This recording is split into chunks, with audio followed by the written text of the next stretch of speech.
I know. What's up, guys?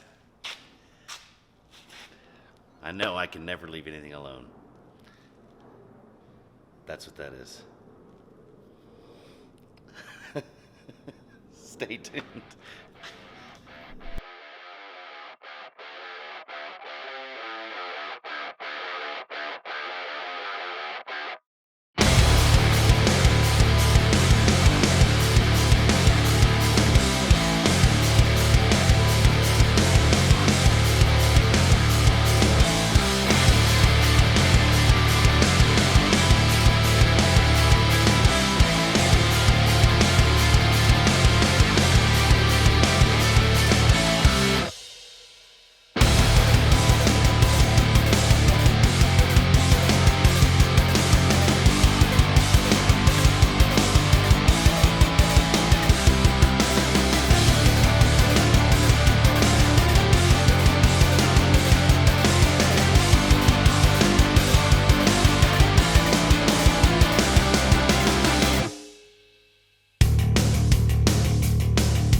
Hey guys, thanks for stopping by. And yes, we are in the shop. It's been a long time since we've been in the shop. We got a lot of stuff done on the Raptor. We got it on a big run, and I'm still going through those videos. There's just so much editing to do, even on a 9-day trip. Just so you know, you guys that don't do this stuff, you know, full time or part time. Each day there was probably 60 plus individual videos for each day, so you can imagine how long that takes to edit, because you have to get each one and go through watch every one of them and see if there's anything that you want out of them and take it out of them and dissect them and move them and all that stuff. So anyway, we're still working on that. I think we're publishing day 3 this Sunday. I guess tomorrow. But that series is going really well. This is another part that I wanted to go over because it's one of the very few manipulations I wanted to make from the first run, and I loved the dual swing out. This proved to be a game changer, and the reason why I say that is because the dual swing setup worked really well to give me all the room I needed inside the small 5'5" bed to sleep and to have other creature comforts. You know, I was able to make coffee in the morning. Because of it, I was able to have the spare tire on the swing. I was able to have a lot of the extra totes that I take on the swing. And so that really freed up the room inside, where I didn't have anything to take in and out every time I set up. But that was the problem with the dual swing. The concept worked amazingly well. It really did. It was very strong. This compared to the other tire carriers on the trip performed really, really well, and there was essentially virtually no movement in it, and movement's what causes them to break. And I mean by this type of movement, right? Sometimes this is controlled, but this movement back and forth is generally the way they move, and because the tire's hanging off, and so it's wanting to bounce this weight. Well, one thing I quickly realized is that when you're living and working out of the back of the truck, every time you stop and need to access something, you had to drop the tailgate. Well, that meant you had to open both of these swings. And the problem with that was most of the entire trip, they were completely covered in all kinds of nastiness. So you can imagine every time you stopped, they're covered in dust and dirt, and if it rained, kind of like tacky, mucky mud and stuff. And that became a huge hassle to have to undo these every time to get into the tailgate, drop the tailgate, maybe just get in the refrigerator, and then that. And everybody will say, oh, well, that's the difference between having a refrigerator in the back and versus in the front. The thing about it is when you're up in the mountains, there's generally inclement weather. The last thing you want to have to do is get out, come to the front of your truck to get something to eat or drink, and then back in. So when you're hunkered down on the inside, the nicest thing about it is early in the morning, I wouldn't have to wake anybody up with dropping the tailgate, opening the lid, climbing in and out of the truck, coming and opening and shutting doors to get in the refrigerator. I was able to do that within the confines of the camper, have everything I needed to make coffee or breakfast inside there, meaning my coffee creamer or eggs or whatever it was, I could have it all right there with me and I didn't have to disturb anybody. And the biggest thing about camping, two things. Nobody wants to hear your generator all night long, and not everybody gets up at the same time, and that's okay. So you need to mitigate that the best you can. I'm an early riser regardless, so those guys maybe aren't, and I don't want to wake them up by opening the tailgate, dropping the tailgate, open the lid, coming up here, opening doors, shutting doors, and then going back in the camper, shutting the camper all up, getting back inside. I'd just rather have it all accessible inside the camper. Plus, that's the whole purpose of being in a fortified little area, is if it's in bad weather and something like that, you want to mitigate losing heat out of it or coolness out of it, and so the refrigerator's got to stay there, which is fine. But this is counterproductive, trying to get in and out of the refrigerator every time. And you can lift the lid most of the times, but if you're gonna go ahead and cook and make lunches, like we'd stop on the trail and make a full lunch and stuff, you wanna use your tailgate and you wanna set everything up. Problem with it is you have to do this every time. So, thus comes the demise of the dual swing out. If you don't use your rig in that capacity, whether it's a Jeep or a Bronco or a Raptor or a truck or a Suburban or whatever, if you don't use it in that capacity, then this is not a big deal, right? Because you don't, every time you stop and you need to do something, you don't need to get into the back of it. Well, I use the back of the Raptor for cooking on the tailgate. I use the swing for holding things up. And at the same time, I use it to hold some of the equipment. So I think what we're gonna do is we're gonna go from a dual swing to a single swing. And the reason why is that I can still have this same form and function, right? Yet on one axis, just one axis opening all the way up. It'll open all the way up. You'll still have your bin carrier, you'll still have your tire carrier, and on the back side you can still have your table. So you'll still have the entire tailgate, and then you'll have an additional table space over here. And there's no fiddling in between the tire where it gets super dirty and all this stuff, trying to get in between to these latches. Whether it was a flip latch or these screw latches, you're still getting in between all this stuff and you're just getting dirty.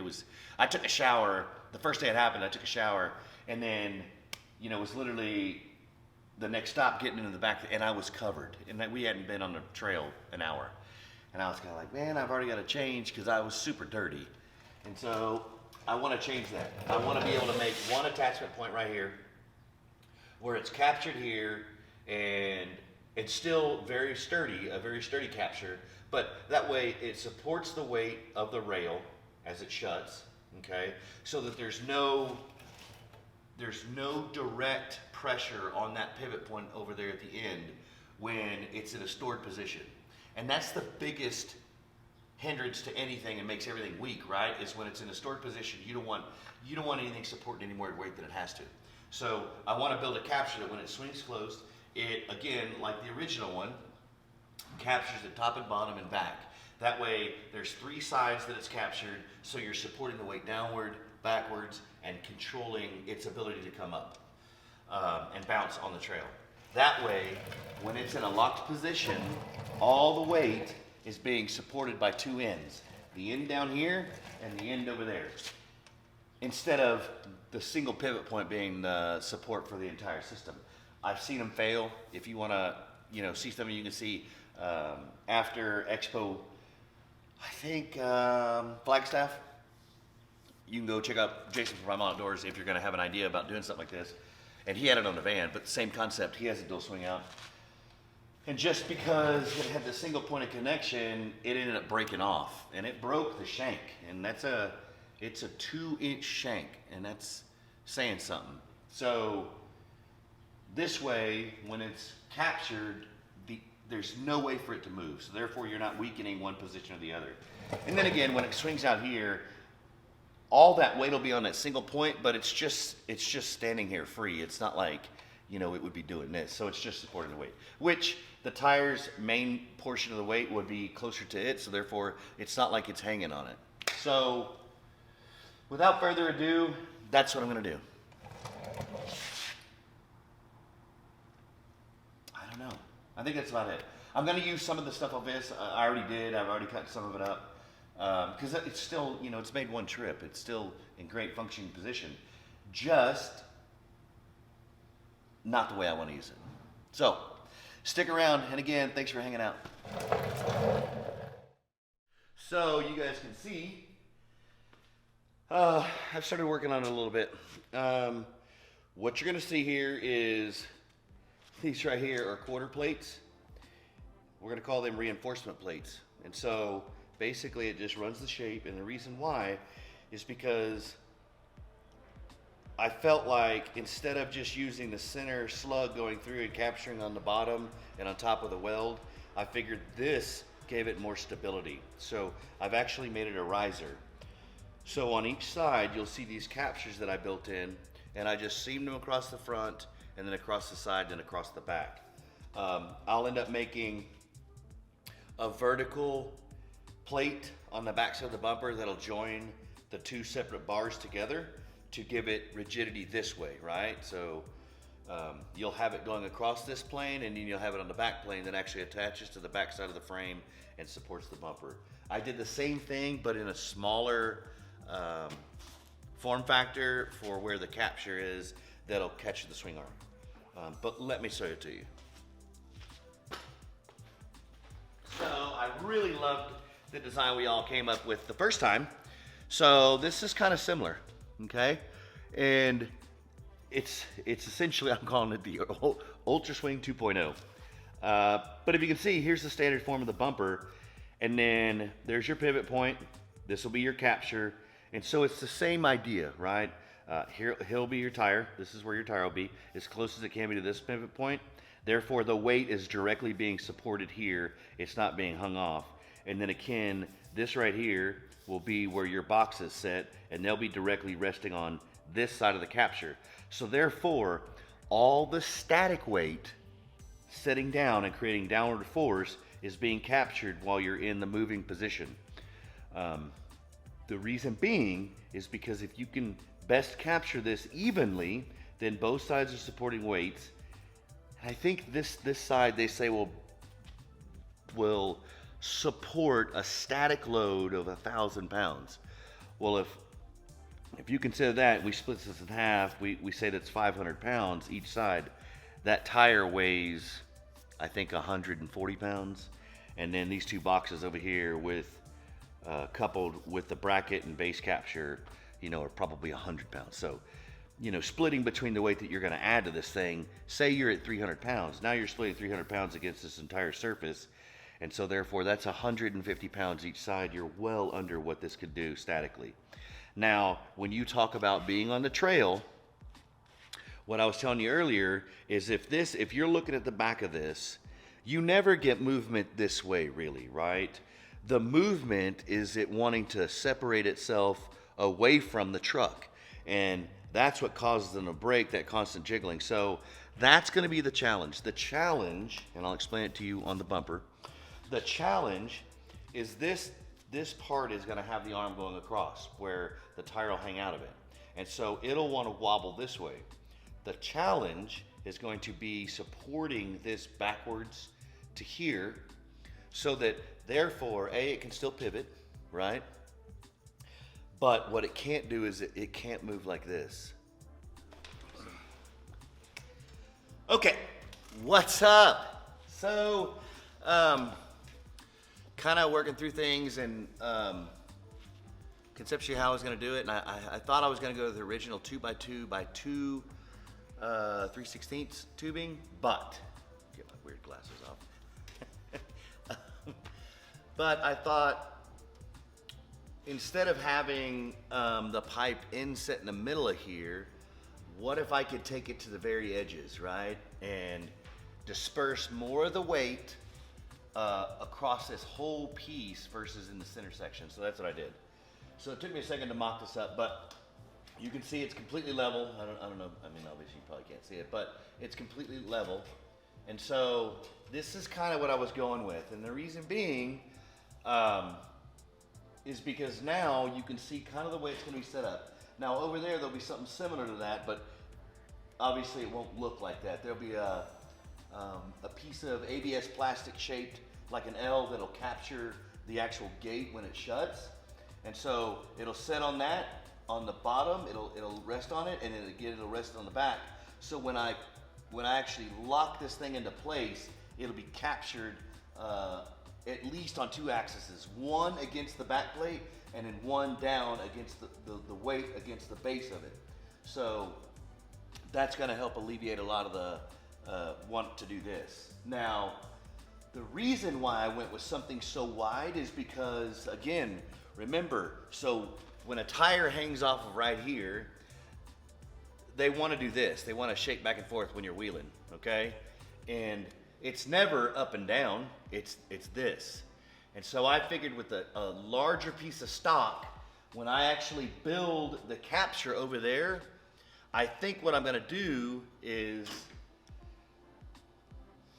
on the face of it, I'm gonna drill a hole. I'm gonna run a piece of pipe through the middle of this here, and then I'm gonna seam weld it on the front and on the back. That way it'll make that piece rigid. And then I think I'm still gonna use the bolt technique. And I'll see if I've got one loose, but the reason why I wanna use the bolt technique is because it's got a flat washer, and I'll be able to run it into the capture and tighten that thing pretty good. And then this entire piece will help mitigate the tire wanting to do this. So you can see now how, what I was talking about the pipe basically going to be the same length as this. That way, all of this weight is going to be delegated between this entire rod shaft here versus just the center, creating just weight down here. So that was the thinking, right? So that we allow the weight to be sorted across the entire pin versus just the base. So that's that. So it's Frenched in and ready. And then this is the locking pin sleeve. That's where you put the locking pin that is spring actuated. That way when you open it up, it automatically locks.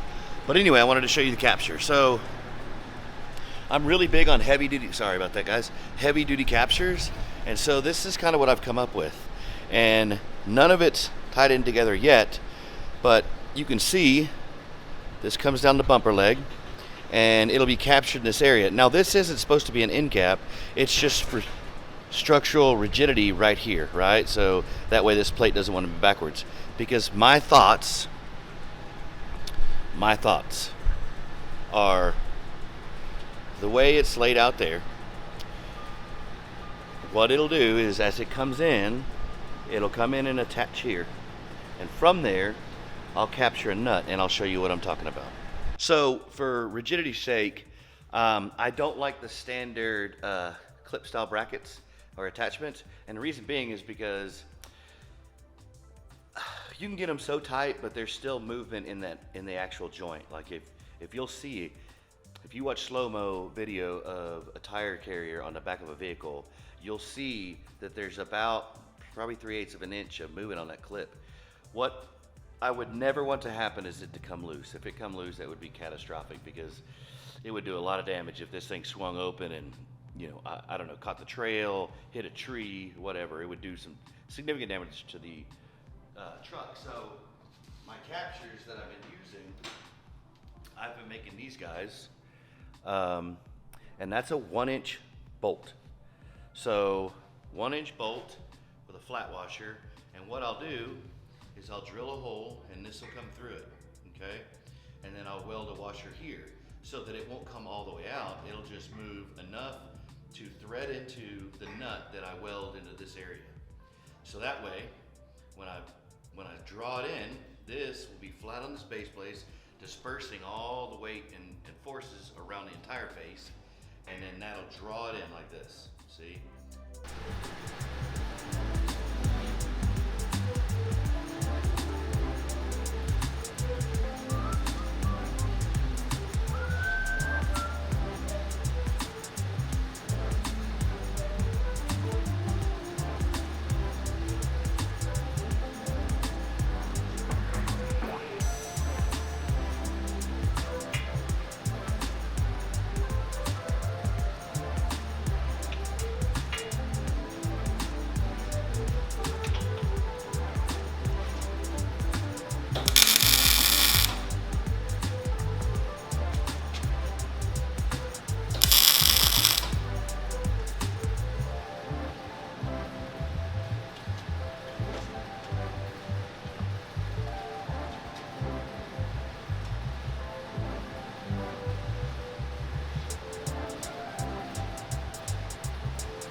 Okay, I'll show you kind of what I was thinking so you'll kind of see where everything's going, right? So now, here's your capture. It ramps up, and then this is just gonna take it right on in, and it'll set and rest. Like I told you guys, there's 3 axes now, right? So we've got this one here, and we've got this one here, and then we've got a second one here, right? So technically, they're going on the same plane, but they're doing 2 different things. One's a pressure against it, because remember, as we crush this, and I'll show you what it looks like up close. As we crush this piece of ABS plastic, here it is. So with that kit, this comes with it, and you just kind of manipulate how you want. Obviously, I had a weld right here, so if you look at it, you can see I took this edge off right here because it sits against those 2 sides, and there's a weld in there, so it'll sit, flush. You kind of shape it how you want it, you put it in. And what I mean by this is you can see, like, I cannot crush this whatsoever, and I'm squeezing hard. But obviously with that, the bolt head and the T, I have a mechanical advantage, so I can crush this thing pretty significantly. Well, when I do, it really pushes back. So again, that would be essentially your 3rd portion, right? So we have weight on this one from the arm coming down. We have the actual bolt drawing it in, squishing it, and then we have this trying to extend itself again back to its normal position. So therefore, you've kind of got 3 axes working for you, or 3 separate ways of support, we'll put it that way. What I've come up with, this is kind of what I've gone to. All the bolts and latches and all these things I've found, they don't do what I need them to do. And again, this, because of the width of it, I'll show you, this is a 1-inch shank. It's a 1-inch shank, okay? So therefore, this right here, this is a 2-inch washer. So you take that hole and you're supporting all this weight that it's going through and attaching to, and then you're supporting on a 2-inch radius around the outside of it. So what I'm thinking about doing is I open this up a little bit. So what I want to do is I want to take this on the other side of it and I want to capture it. So therefore you never have to chase a pin. Okay? And kind of I'll show you what that looks like right here, right? So I'm going to go in with this guy, and then this dude, I'm going to slip right in, and I'm basically going to tack him like right there. That way the pin will never want to come out. It can move in the hole, it can, you can kind of chase the slop a little bit, but it won't come out. And then I can roll that bad boy in, good to go. Face to face with the choice you're making, don't you think that it might be a bit premature to shut this door? Play the blame game and no one's winning. You're complaining and I'm complicit. You want more, but who's keeping score? I could never love another like you, and you'll never do better than me. I don't wanna be the biggest mistake, don't wanna be the one that got away. Don't burn it to the ground, don't give up on me now. Okay guys, so I wanted to show you what I came up with the capture. First of all, I want to talk about a little bit of welding stuff because people are always asking. And so if you see these discolorations right here, that's metal weld penetration. That means that when you're welding on this backside, if this is fluid all the way through your weld, that means you got great penetration. So if you're seeing gaps and spots in your weld on the backside of the piece of metal that you're welding on, you need to go back and hit those, because those are going to be missing weld spots or non-penetrating spots, which will create weak points in the weld, which will make them want to break. Anyway, you see one laterally here, and then one across here. Anyway, this is what I came up with. So these are those reinforcement plates that I built for each corner. And of course, they're gonna have a backside gusset that goes down to the bottom rail. That way it creates kind of a box of strength on this corner. Now this side really isn't doing much, because obviously it's just gonna act as the capture.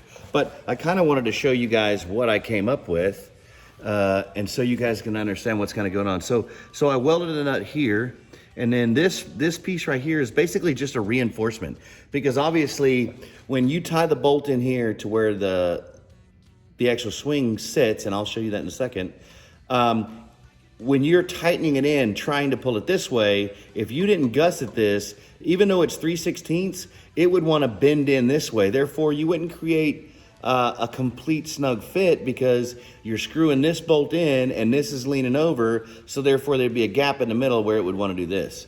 So that's what this gusset is right here. So I always talk about you guys about conceptual welding and building, and some of that's design, and so this is kind of what I'm going with. This right here, this little angle thing, is the perch, where that little L-shaped ABS plastic goes. It's going to be the cushion for the capture. But I'll show you this real quick and how it works. Again, remember the bolt is captured, and so it just swings in there, and then you just start screwing in. Okay, and so if something ever catastrophic happened, you see it's pretty much captured the way it is. And so this will be squishing the piece of ABS that's going to be mounted in there as an L, as the cushion part. And then of course, if anything dramatic happened, it decided to bend or something, I built this in a means that it's just tall enough that if something catastrophic happened, it would support the weight and maybe prevent everything from completely breaking. That's just a thought. It's just a kind of a stopgap. I don't know that it'll work that way, but let's hope.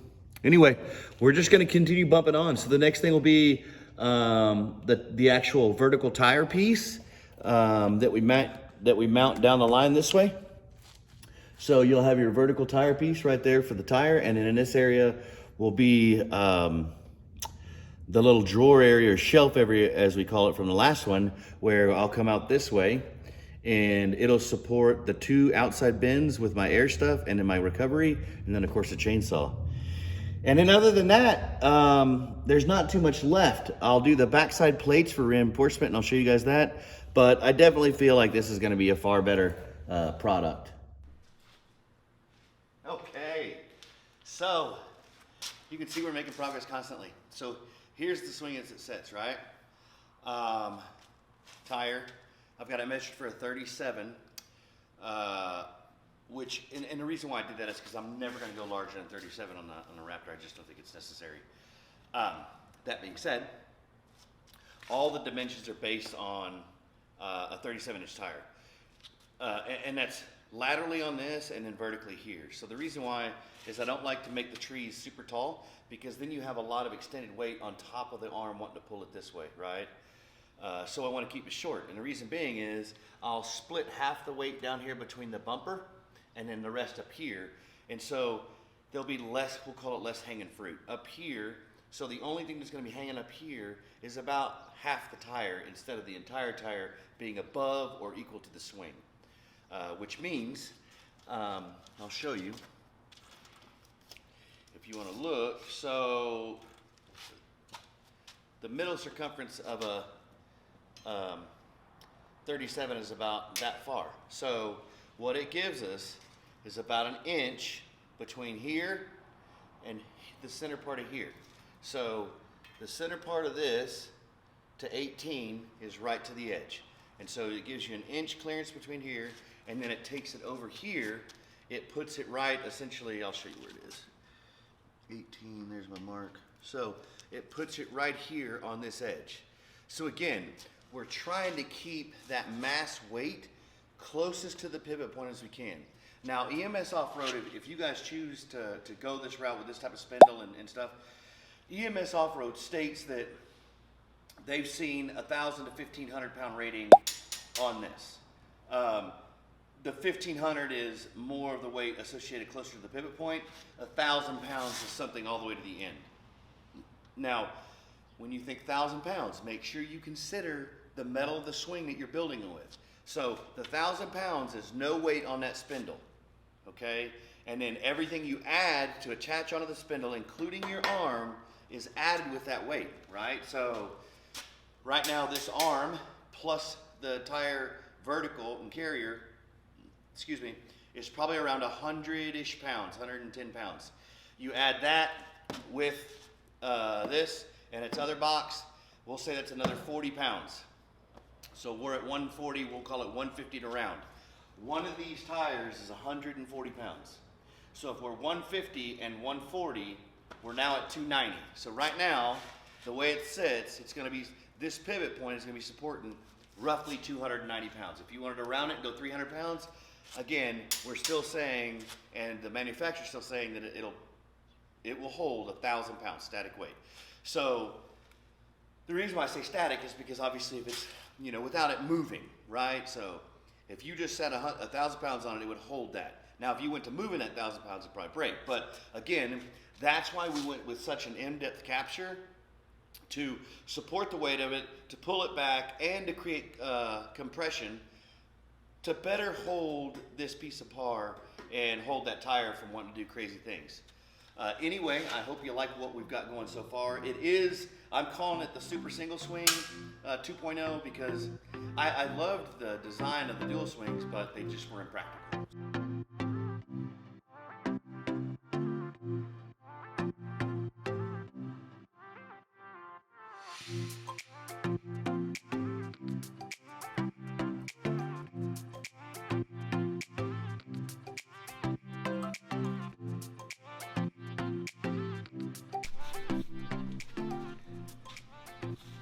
Okay, so you can see a couple things. So obviously, because this hangs out and has the tire on it, you can't just leave these welds right here to support it. So you can see that I built this mid-length gusset. So, and I call it mid-length because it goes about halfway down the vertical and then halfway out the lateral. So that should be more than sufficient to support that tire. This is 3/16 steel, which is, you know, pretty thick. So moving forward, I was trying to think, how could I achieve spreading the load of this vertical bar that has the tire on it without making the traditional side, you know, side gussets and such, or something like that, you know, you always see. So what I came up with was this, and this was one piece of 3/16 strap that was 6 inches wide. It was this wide originally. So what I did is I cut it down using the standard method I always use, guys. I mean, 3/16, those blades in a circular saw will cut right through this like butter, even being 3/16. Anyway, so what I did was also at the end of it, I shaved up a part right here, cut it in the middle, and then bent it in the vise to make a perfect 90. And the reason being is, my thought was to take this piece and slide it right here. Now, I've got a double piece on the back wall that's going to be welded vertically, that's also attached to this base plate, that's going to be welded to the width of the entire bar, plus it has a piece going up underneath, right? 2 inches all the way across to the front of the bar, which will help when I'll weld to the front up here in this area. And the reason why is because my thought process is, if you make it in this fashion right here, you're supporting this pole multiple ways. Not only by this vertical, but by this vertical being tied into the base, which is tied into the entire width of the lateral arm. And then again, we have the piece that goes underneath. So it's trying to pull, well, it'll be pulling from 3 surfaces, which is this flat piece here, this bar, and then of course, transversely across the base of this pole. So, or this bar, however you're gonna call it. And so I kind of feel like that's gonna be more than sufficient. And the reason being is I'm trying to create a lot of support by shaving weight. Now, obviously I could come in here and I could do the standard cut a 45, and run it to here, weld it in. That's typical. The problem with that is that doesn't give you the support you think it would, because again, it's a lateral face going down a vertical arm. Therefore, it would help you if you were trying to pull this pole this way. Like if you're trying to bend this pole over that way, well, it'd help because then you'd have to pull on this, which would pull on this.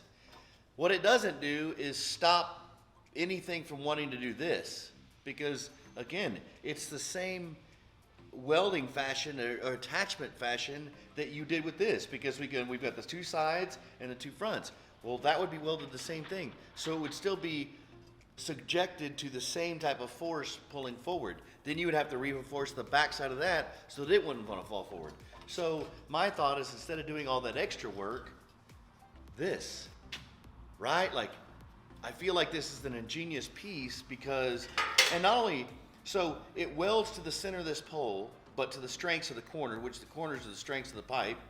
So it'll weld to those, but it's also wider than the base. So this is 3-inch, this is 6-inch. So we're actually we're gonna have a wider path area to tie into this. So therefore you're increasing your stability. Anyway, I wanted to show you guys that before I welded it in, because after I welded it in, you wouldn't really understand it and know what the difference was. But that's what it is. It's coming together, and I think I'm gonna be super happy with it. So I guess I'll finish weld and then see you in a minute.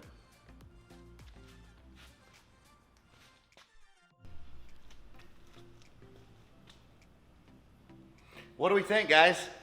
Gals, everybody. This is what I'm calling the, just for a lack of creativity, I'm calling it the Super Single Swing 2.0. And the reason why I call it that is because it encompasses just about everything I needed to do. So the neat thing about it is I got to retain the original idea from the first dual swing by keeping these bins outside. And so again, this is my air hoses and stuff, and then I have another bin that's on top of it that's my recovery. But you can see now that with it against the back of the truck, it swings in one fashion like this, right? And I've got access to everything. The tire's right here. And I still have room in the back. I don't know that I'll do a camp table. We talked about it earlier. The tailgate provides so much room that I don't know that it's necessary. That's something in the future. But either way, it gets my shovel and axe down low where it's easy to get. I see a lot of people, they're like, oh, I need my shovel. They're undoing all these, what are they called? Little spanner bolts, and you got to get a wrench out to break them loose. But then once you wing nuts, then when you get them loose, and you take them off. But then you're trying to hold them and put your shovel and stuff back in them. And I've seen the DMOS, and it's neat. But again, I still need an axe, and I actually don't carry an axe. I carry a maul, and so I kind of need the maul and the shovel. So that's why I don't do the DMOS, because then I would have the DMOS. I would still carry a maul. So what's wrong with the shovel? I've been using a shovel for a long, long time. The only difference is you see my shovel, it's got a steel handle. I've done a lot of hard labor in my life. It's kind of, where my size comes from doing all this hard labor. But anyway, conceptually, this is what I wanted, because again, when I pull up, and I don't need anything but to air up or air down, that's right there. When I pull up and I just need to tug somebody out, it's all gonna be right here in this box.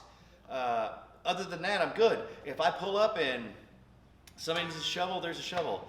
If I pull up and I need to axe something out of the way or something like that, it's right there. And you guys don't see it now, but I do have a chainsaw case, and it straps right on top of here. So literally everything I've got is in here.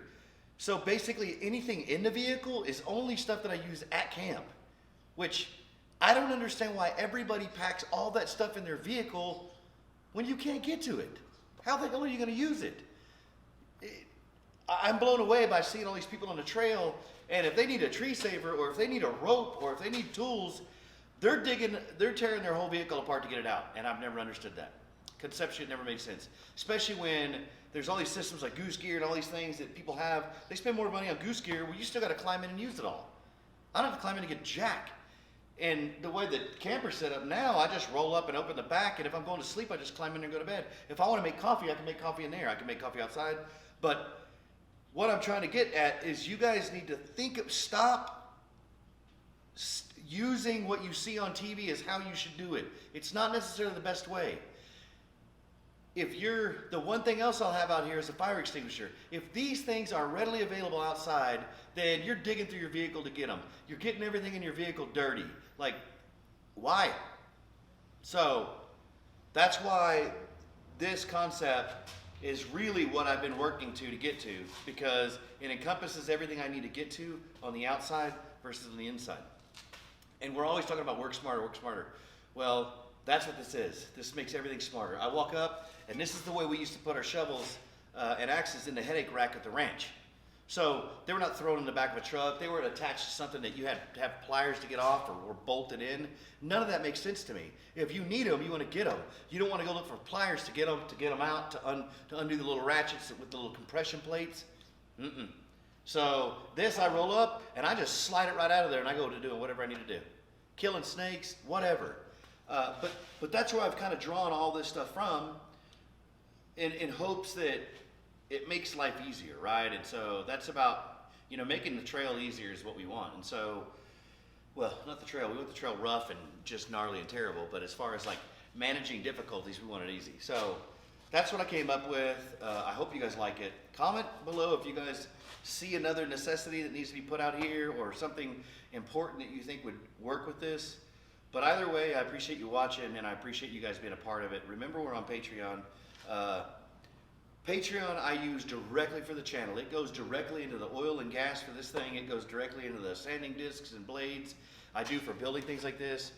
And I build a lot of this stuff for content for you guys so you can see in your mind it's capable, but also conceptually how to do things differently than what you see on the market. Because what you see on the market is what somebody else came up with. Doesn't mean it's the best for you. So remember that. Just because you see it on the market doesn't mean it's the best for you. This is what's going to work for me. So that's why I built it. Anyway, thanks for the support as always, guys. I'll shoot some B-roll for the end of this, showing it painted. All I have to do now is strip it, wash the rest of it down, clean it with some brake cleaner, and then prep it for paint. So I'll show you guys all that when it's done and ready. But again, thanks for watching. So, I got clean gear on.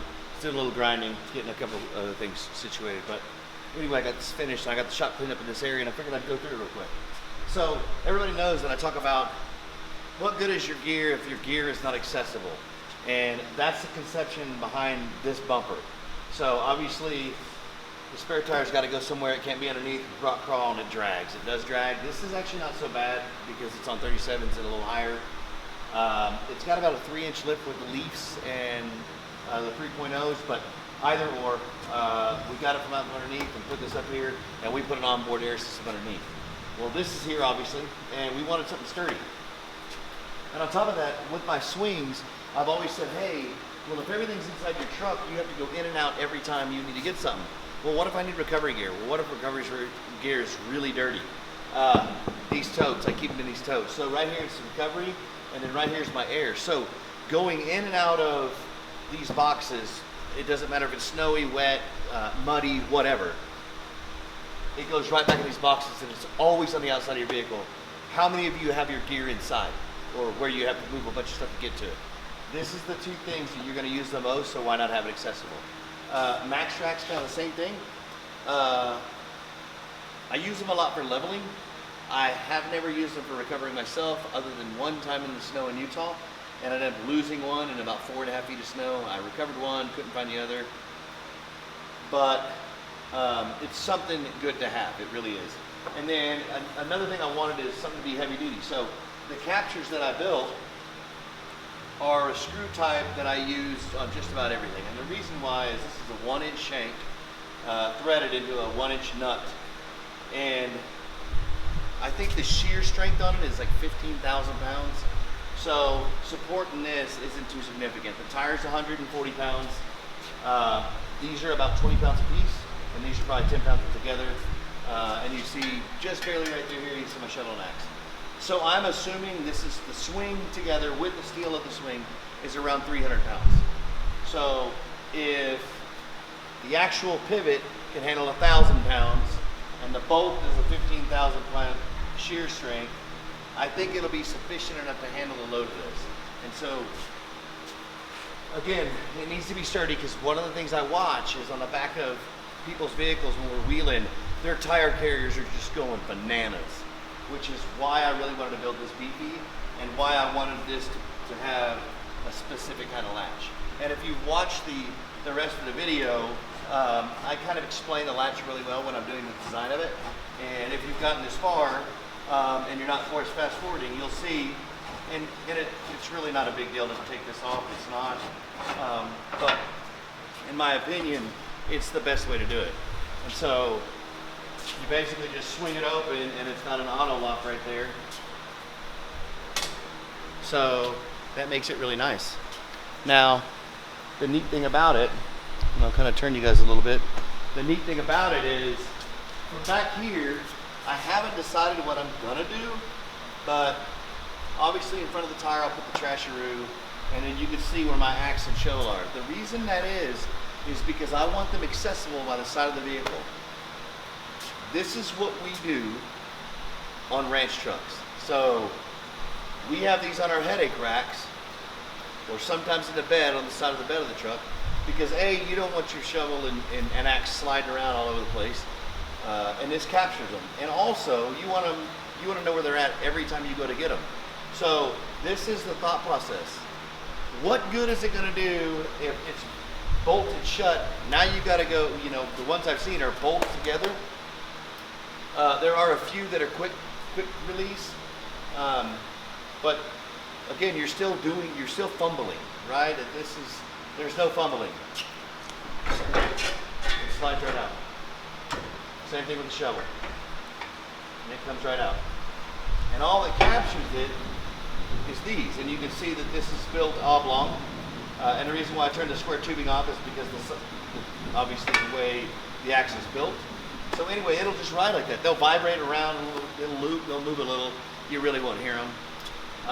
But this is what I came up with, and I really am going to enjoy this more than I did the double swing, because at this point, it's pretty simple, right? So at this point, we do this, and we do this, and we're down. And now we're in. So that was the whole concept behind it. So guys, if you did a double swing and you have to access the bed of your truck, unless you've got those tailgates that are split in half and you can access either one, I don't think you're going to like them for very long. There's multiple latches, multiple things to keep tight, multiple things to keep weight even. This is super simple. So I hope you understand. I like the double SwingOut that we built and designed last time, but this is just more usable and user-friendly when you're on the trail. Obviously, what I just did right there, I could be in a three-piece suit, take that bolt loose and never get myself dirty, move it out of the way and get the truck. And that was the problem I was finding. I was getting covered in dirt or mud, whatever it was, and all just because I wanted to get in here and make a sandwich. And of course people will say, oh, well, move your refrigerator in there. Okay, well, if I'm in here in the morning and it's raining or snowing and I'm gonna make coffee, well, my creamer is now inside the truck. So I gotta get out of here, go out there, do that. So it just makes more sense to have it right here. So, again, thank you guys for watching. I hope you guys are learning things. I'm learning things. If you have any questions or just wanna make a comment, put them down below. We'll talk about theory and why one's probably better than the other. And then again, I just appreciate you guys supporting me. So remember, I have a Patreon at www.patreon.com/MaximumOverland, one word. You can help me. I buy paint, sanding discs, all kinds of things like that. Anything that I use on the channel, it's what I use it for. I don't do anything bougie with it. I don't do anything bougie. I don't do things I shouldn't. It goes back into the business. So if you want to support me in that way, I'd appreciate it. But if not, do me a favor, like, share, and subscribe. Make sure you comment. Make sure you like this, okay? And that's it. Thank you.